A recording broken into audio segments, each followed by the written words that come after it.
The next speaker is Sri Ghulam Nabi Azad.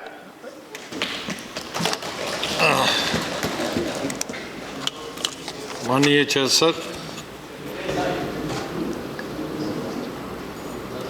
बहुत सारे वक्ताओं ने इस बिल पे चर्चा की जो बिल्कुल मेरे हिसाब से मिसनॉमर बिल एक है, लेकिन इसके पीछे राज और दूसरा बिल है डिस्ट्रक्शन ऑफ बिल है protection of Muslim women rights on marriage, लेकिन मकसद है डिस्ट्रक्शन ऑफ मुस्लिम फैमिलीज, वो इसका असली मकसद। माननीय मंत्री जी ने अपने ओपनिंग रिमार्क्स में बताया कि कुछ जो आपत्ति है और आपत्तियां थी उनको हमने हटाया। 1-1.5 साल पहले मैं समझ गया था ये मुस्लिम महिलाओं के नाम पर मुसलमान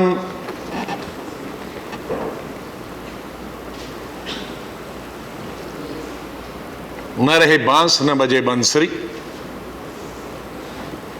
हम लिंचिंग करते हैं या कोई लिंचिंग करता है, बड़ी बदनामी होती है, सरकार की कई पार्टियों की बदनामी होती है। तो सबसे बेहतर है इस घर को इसी घर के चिराग से आग लगाओ, घर भी जल जाएगा और किसी को आपत्ति भी नहीं होगी। घर के चिराग से जब अब अगर दो समुदायों के बीच में लड़ाई होती है तो एक समुदाय वाला दूसरे समुदाय के घर को मोहल्ले को आग लगेगी तो बड़ा केस बनता। लेकिन बिजली का अगर शॉर्ट हो जाए तो मोहल्ले का मोहल्ला जल जाए, शहर का शहर जल जाए तो कोई केस नहीं बनता। इसलिए इस खानदान को अगर खत्म करना है तो घर से ही खत्म करो, ऐसा कानून बनाओ, ये असली मकसद। और माननीय ला मंत्री जी, मैं तब समझ गया था जब आप और स्वर्गीय अनंत कुमार जी तब पार्लियामेंट्री अफेयर्स मिनिस्टर थे, भगवान उनकी आत्मा को शांति दे, भले आदमी थे, जब इस बिल को यहां लाने की कोशिश आपने की थी और कुछ आपत्ति मैंने जताई थी, वो आपत्ति आपने हटाई नहीं, कॉस्मेटिक सर्जरी की, जो बीमारी है वो वहीं की वहीं रखी, फेस में कॉस्मेटिक सर्जरी की। मैंने क्या बताया था जब आप आए हमारे कमरे में, 1-1.5 घंटा चर्चा हुई, तो मैंने यही बताया था जो कि सभी सदन के लोगों ने कहा कि इस्लाम में शादी या एक सिविल कॉन्ट्रैक्ट, आप इस सिविल कॉन्ट्रैक्ट को क्रिमिनल शक्ल दे रहे हैं। दूसरी मैंने बात बताई थी कि आप इसको कॉग्निजेंट ऑफेंस बना रहे हैं, आप वारंट के बगैर ही पुलिस किसी को जाके पकड़ के अंदर डाल सकती है। और तीसरी बात बताई थी मैंने, पनिशमेंट 3 साल की, और 3 साल की पनिशमेंट के साथ साथ 2 चीजें और लगा दी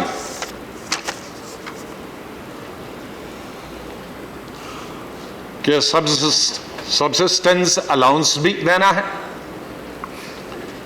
और बच्चों और बीवी का भी ख्याल रखना। तो मैंने उस वक्त बताया था कि मान लीजिए आप सजा भी देते हैं तो क्या आपकी सरकार इन महिलाओं को, इन सो कॉल्ड विडोज, मैं उस पर वापस आऊंगा, विडो नहीं है अभी वो, और न उसको तलाक भी नहीं हुआ है, वो मैं बाद में आऊंगा, क्या तब तक सरकार इस महिला को सरकार की तरफ से कोई पैसा देगी? जब तक इसको आप जेल की सजा देते हैं उसके बच्चे को पढ़ाएगी? आपने कहा नए पैसे की मदद भी नहीं करेंगे। आप नए पैसे की मदद करने के लिए तो तैयार नहीं है, लेकिन उसके पति को जेल में डालने के लिए बहुत उत्सुक है। ऐसा मैंने कानून अभी कभी नहीं देखा। दो मिसालें आपने दी और मैं आपसे कृपा करूंगा, दूसरे सदन में भी आप दी, दोबारा मत दीजिएगा क्योंकि पकड़े जाएंगे। आपने कहा कि बाकी कंट्रीज में, इस्लामिक कंट्रीज में, तो इस्लामिक कंट्रीज में वो हाथ काटने का कानून भी यहां लाएंगे, गर्दन काटने का कानून भी यहां लाएंगे, कोड़े डालने का कानून भी यहां लाएंगे, बादशाहत भी यहां लाएंगे, ISI भी यहां लाएंगे। ये हमारा मुल्क किसी मुस्लिम मुल्क का मोहताज नहीं है और किसी मुल्क मुस्लिम के कहने से नहीं चलता। हमें गौरव है यहां के मुसलमानों को अपने देश पर, भारत देश पर। हजारों सालों से इकट्ठे रहते हैं, यहीं पैदा हुए, यहीं जन्म लिया। हम किसी मुल्क की, मुस्लिम मुल्क की नकल नहीं करते, न वहाबिज्म की नकल करते हैं, न अफगानिस्तान की, न सीरिया की, न ISI की नकल करते हैं, न उनकी सोच तालिबान की हम यहां नकल नहीं करते हैं। दुनिया का सबसे बड़ा देश, दुनिया के सबसे बड़े देशों में यहां सबसे ज्यादा आबादी है। हम अपनी सोच रखते हैं, सेकुलर सोच रखते हैं, सोशलिस्ट सोच रखते हैं, डेमोक्रेटिक सोच रखते हैं, मिलजुल के सभी समुदायों के साथ बैठ के रहना, खाना, पीना, जीना, मरना सीखते हैं। हमको किसी, यहां के मुसलमानों को किसी दूसरे मुल्क के मुसलमानों के साथ कंपेयर नहीं करिए, क्योंकि उनमें जो खामियां हैं वो नहीं चाहता हूं कि उनमें जो कमजोरियां हैं, गलतियां हैं, वो हमारे देश के मुसलमानों को में वो लग जाएं। दूसरा, आप कहते हैं कि कोर्ट ने कहा, कोर्ट को भी आप गलत कह रहे हैं। सुप्रीम कोर्ट ने क्रिमिनल लॉ के बारे में तो नहीं बताया। सुप्रीम कोर्ट ने माइनॉरिटी जजमेंट, क्या मैं माननीय लॉ मिनिस्टर साहब से पूछूंगा, 47 से लेकर आज तक जितनी माइनॉरिटी जजमेंट आए हैं उनको आप लागू करने वाले हैं? माननीय लॉ मिनिस्टर साहब, आप कहते हैं कानून, कोर्ट ने बताया 5 साल से लिंचिंग हो रही है पूरे देश में। सुप्रीम कोर्ट ने कहा कानून बनाइए, तो आपने नहीं बनाया। तो जहां आपको सूट करता है वहां आप सुप्रीम कोर्ट का सहारा लेते हैं, जहां आपको सूट नहीं करता है वहां सुप्रीम कोर्ट की बात नहीं आप सुनते।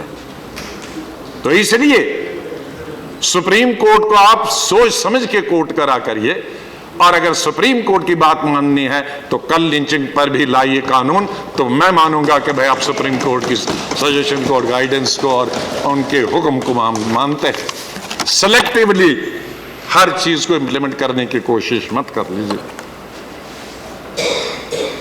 दूसरी बात मैं बताना चाहता हूं, आज मैं कोई लंबा भाषण नहीं करना चाहता हूं, कुछ पॉइंट बताना चाहता हूं।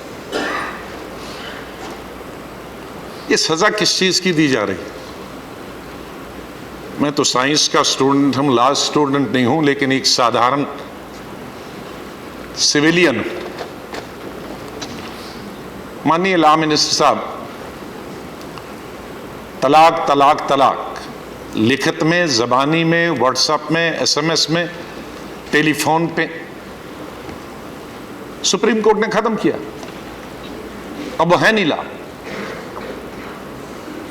मैं आपको कोई गाली दूं इस वक्त, मैं कहूंगा आपको मैं जान से मार रहा हूं, माफ कीजिए, आप मेरे बहुत दोस्त हैं, मैं कभी ऐसी सोचूंगा नहीं, लेकिन मैं और करूंगा भी नहीं, आपको यकीन। मैं कहूंगा मैं आपको गोली मार दूंगा, गोली मार दूंगा, गोली मार दूंगा, आप मुझे फांसी की सजा दे सकते हैं? नहीं दे सकते। मैंने किया ही नहीं एक्ट। मैंने ज़बाई गुस्से में बता दिया, आपने मुझे गाली दी, आपने मुझे मां बहन की गाली दी, मैंने आपको गुस्से में बताया। ये ट्रिपल तलाक ये वैसा ही कानून है जैसा ये मैं अभी बता रहा हूं, बिल्कुल ऐसा ही है। आप जवाब देना, ये आप जवाब देना मेरे भाई, मैं ये जवाब देंगे।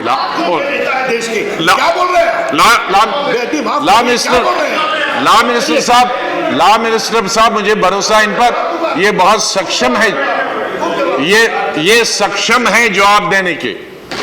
जिस तरह से इस देश में सैकड़ों लड़ाई झगड़े भाई बहन में होते हैं और उसको कहता मैं गोली मार दूंगा, मैं तुम्हारी गर्दन काट दूंगा, तो काट ली उसने, वो कानून नहीं है। जब सुप्रीम कोर्ट ने कह दिया कि ट्रिपल तलाक खत्म हो गया, तो अब सजा किस चीज की दे रहे हो? वो है ही नहीं, तलाक ही नहीं हुआ। तो आप उसको सजा देते, चाहे 3 ही साल की सजा देते, कोई भी सजा देते, तो ट्रिपल तलाक तो हुआ ही नहीं, वो तो लागू ही नहीं हुआ। शिवाजी ने बताया ठीक तरीके से, माननीय मंत्री जी, और मैं उनसे मिस्टर शिवा से सहमत कि मिस्टर शिवा ने यह बताया कि वो 3 साल आपने जेल रखा और तलाक तो हुआ नहीं है, क्योंकि talaq according to Supreme Court null and void है। वो घर जाएगा तो सजा किस चीज की मिली? दैट्स एक हिस्सा। माननीय लॉ मिनिस्टर साहब, ये भी आप अपने जो ज्यादा उत्सुक हैं इस कानून को बनाने के लिए, उन पे जरा अप्लाई कीजिए। आर्ट्स और साइंस में इतना ही फर्क है, साइंस में पहले प्रैक्टिकल करते हैं, दवाई भी जब बनती है तो वो दवाई भी उसमें कई पहले चूहे पे, बंदर पे, फिर और दूसरों से फिर आ जाती है। आप यहां सीधे मुस्लिम वुमन पे ये दवाई मारने की, मर जाए तो वही, बच जाएगा तो वही इस्तेमाल करें।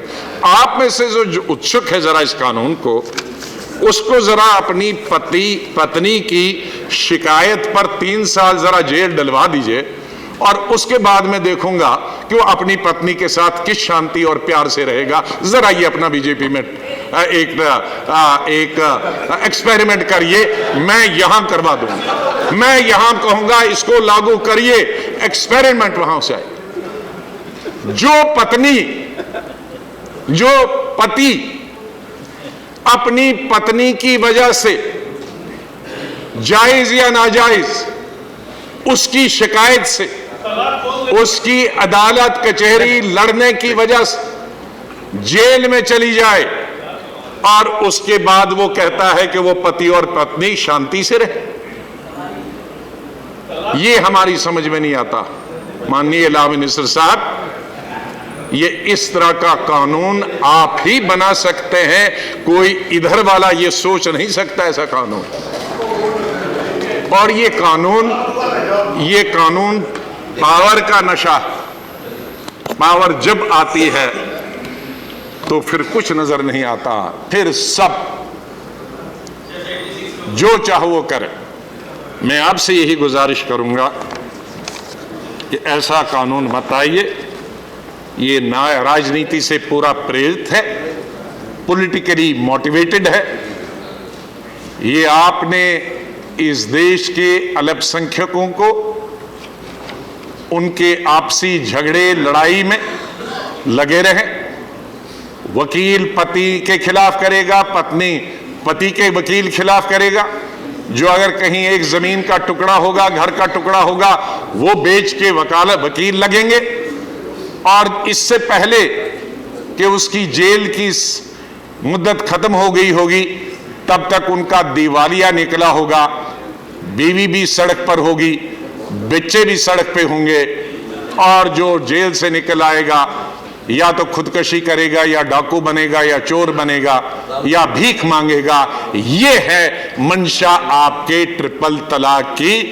The cat has come out of the bag, क्योंकि इसमें कोई प्रोविजन आपका मुस्लिम वुमेन के लिए प्रोटेक्शन का नहीं है, उनके सस्टेंस अलाउंस का नहीं है, उनके मेंटेनेंस का अलाउंस का नहीं है, उनके बच्चों के पढ़ाई का कोई भी आपका प्रावधान नहीं है। सिर्फ जेल में भरो आदमी को और कचहरी के चक्कर लगाते जाओ उम्र भर के लिए, ये आपका ट्रिपल तलाक है।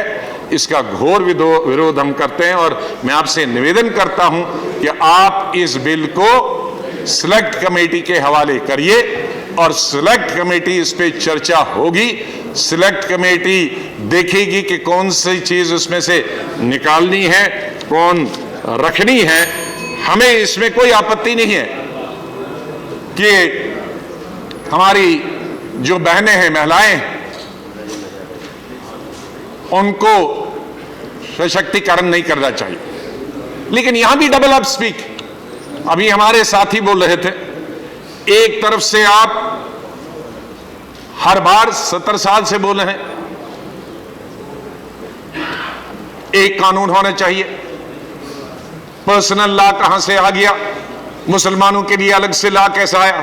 तो एक दफा तो आप पर्सनल लॉ के खिलाफ है और दूसरी तरफ खुद ही आप कानून बनाते हैं सिर्फ मुस्लिम वुमेन के लिए। ये बाकी वुमेन के लिए क्यों नहीं है, जो लाखों और वुमेन है, पार्टी के अंदर पार्टी के बाहर है? उनका कौन पूछेगा? लाखों ऐसी हैं हमारी मेजॉरिटी कम्युनिटी में भी, दूसरी कम्युनिटीज में भी, जो पतियों ने छोड़ दी है कई कई साल के से, उनको कोई पूछता नहीं है। उनके लिए कौन कानून बनाएगा? तो कानून सिर्फ सशक्तिकरण सिर्फ मुस्लिम वुमेन का नहीं है, सशक्तिकरण इंसाफ की जरूरत हिंदू बहनों को भी है, बेटियों को भी है। सशक्तिकरण की जरूरत क्रिश्चियनों और दूसरे पारसी और जैन बहनों को भी जरूरत है। इसलिए अगर ये कानून है तो ये इम्पार्शियल है, ये अनकॉन्स्टिट्यूशनल कानून आप बना रहे हैं, जो एक सेक्शन के लिए आप बना रहे हैं। और जो दूसरी इस तरह की हमारी बहनें हैं दूसरी धर्मों के साथ, ये उनके साथ नाइंसाफी है। तो आप ऐसा कानून लाइए जो सशक्तिकरण पूरी महिलाओं का हो पूरे देश के लिए और एक मिसाल बने, न कि किसी सेक्शन को या किसी रिलीजन को खत्म करने के लिए कानून नहीं बनना चाहिए, देश के लिए कानून बनना चाहिए और हमारी महिलाओं के उत्थान के लिए बनना चाहिए।